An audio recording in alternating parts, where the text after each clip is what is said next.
این آخرین روز کاری من است. با همین کاری من در لندن به آخر میرسد. میربек محمدقاسم 6 ماه باز در لندن کار و زندگی دارد.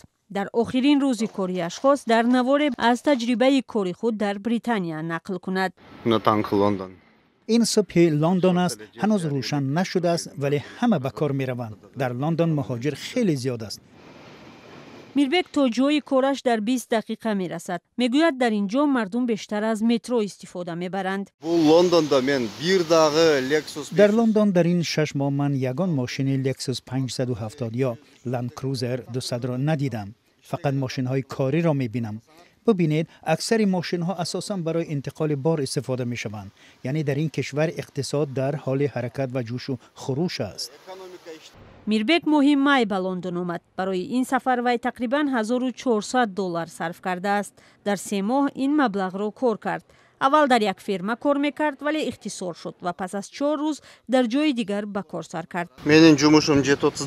روز کاری ساعت 7:30 سر می شود. حالا من باید دروازه های 3 باغ نه چندان کلان را باز کنم. من همه دروازه را گشادم. اکنون به کارگاه وارد می شوم، لباسم را عوض می کنم، بعضی اسباب ها را گرفته اینجا را تازه می کنم. مهاجر قرغیز میگوید کار در باغ به فرق از فرما آسان‌تر است. به میربek برای هر ساعت کاریش پول میدهند. بعضن از همکاران محلیش معاش بیشتر میگیرد. اینجا معاش را وابسته به آن میدن که تو چند ساعت و چی کار میکنی. مهم نیست که از کجا آمدی و ملت و مذهب و زبانت چی است، اما البته باید زبان را دانی.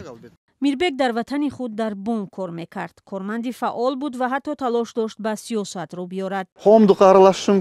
اکنون میتوانم به کارهای جمعیتی مشغول شوم. به سیاست کار نمیگیرم. اگر توانم که نگاه 3-4 نفر را به سمت درست تغییر دهم، این برایم موافقت کلان است.